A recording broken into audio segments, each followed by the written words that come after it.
also, of course, So this is the new high score for level 23 Eldritch Dreams on Crashland. I just recently got this new high score, and I was gonna do a little post commentary of how that happened. This level took me a lot of attempts just to beat again on Nightmare because I was not using healthy or anything. Sitting here trying to kill the creatures as fast as I could without dying. So one of the tactics that I figured out kind of while doing this, as you can see here, is I was swapping quickly back and forth between the two pistol weapons, the Hellfire and the Plasma Fire, which I found to actually kind of, I believe, increase my DPS just a little bit on enemies. It definitely seemed to be, so that's what you will see me there while I'm quickly swapping between each two. But once you get the boomstick, the boom shot for your boomstick, which comes very quickly on this level, you can use that to pretty much one-shot a lot of the enemies on this, and that's why the charged perk comes in very handy, because you want your boomstick off cooldown as fast as possible. So you sit here, you try to take out, you use that against every creature you can. The dreadworms are pretty simple to deal with. Most of the creatures in this level, after playing it a lot, are actually pretty simple to deal with. The alpha chargers, as you see there, they're one of the tankier creatures in this level. Luckily, you don't have to face them for very much of the level. They only really spawn at the very beginning here, and also at the end of the level. So you might not even get any alpha chargers at the beginning, but you just dance around them and just keep shooting them. Scorpions, you get a lot of scorpion spawns. They spawn pretty much throughout the entire level, but they are easy kills with your boom shot. So you use that. Just keep an eye out on the radar to make sure nothing sneaks up on you. This level is very difficult because almost every enemy one-shots you on Nightmare, especially if you're not running healthy perk, which I was not running. I was strategically only running the perks that I've been running for these high score attempts. So this level was definitely a tough one to beat without having healthy. Pale spiders used to be pretty terrifying, but they're pretty simple to kill, especially with the powerful weaponry you get given in this level. And then you also get a lot of those face hugger, what was it, like a suffocator spawns. You want to just make sure you always know when one of them is coming after you, because they can easily sneak up on you on this level with how dark it is. So I'm just sitting here trying to just keep an eye out and kill as many creatures as you can. That's where a lot of the high score comes down, killing as fast as you can with the splitter perk, splitting all the boost balls that drop. The armor ticks, which are an interesting enemy type, honestly, to have on this level since we already have long legs, but they only spawn in like kind of the middle part of the level, so they're not, you don't really have to deal with the armor ticks for too long. It almost kind of feels like they're not really necessary to be in this level. But again, they're a simple kill with just the boom shot on your boomstick.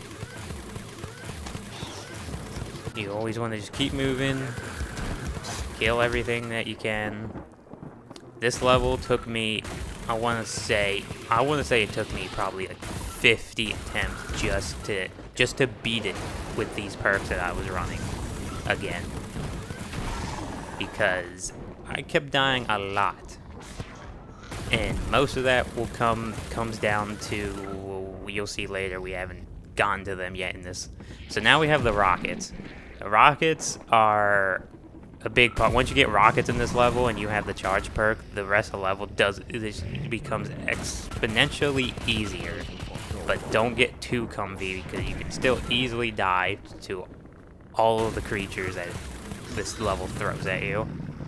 But once we get rockets, we use that. This middle part in the level is a very good spot to sit on top of. It's a hill that lets you pretty much look around in every direction to see enemies coming. And the rockets are pretty much can one-shot every single creature on this level, course, you want to detonate the rocket using the hitting the trigger again after you fire it, so you can make it blow up faster.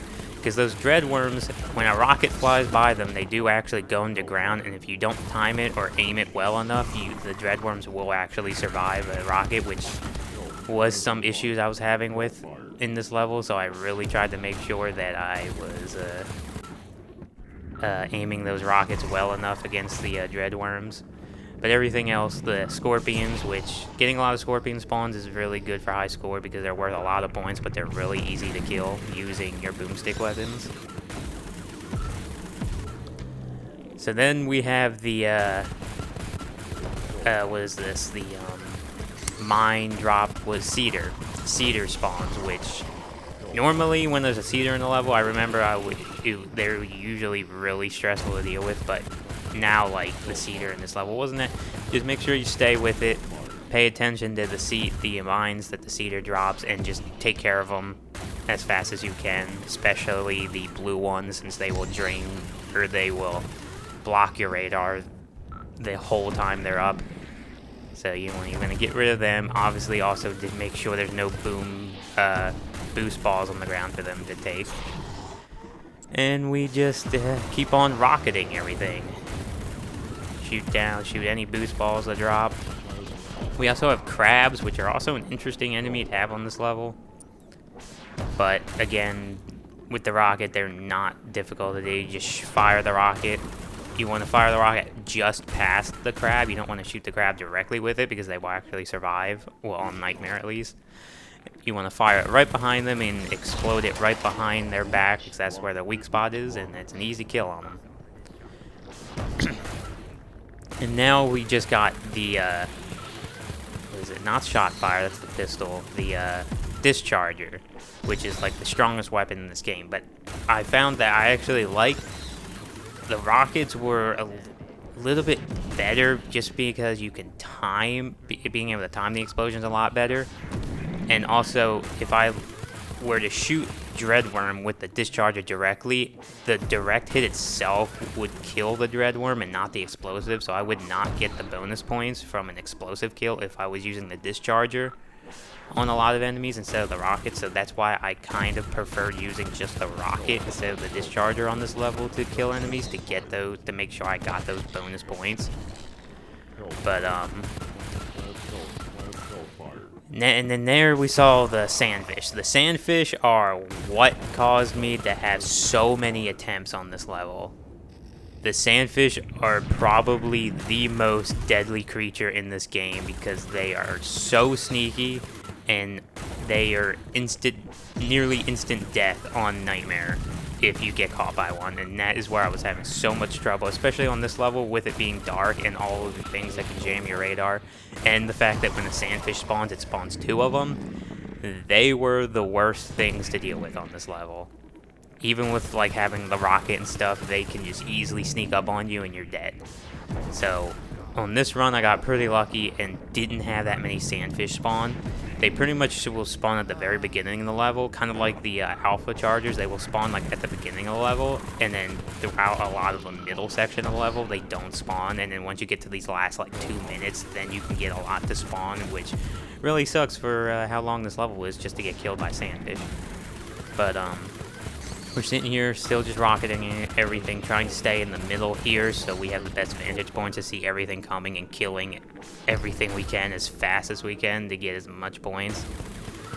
We also get a lot of suffocator spawns, which they're not, as long as you pay attention to where they are and don't accidentally teleport right into one, they're not really much of a threat.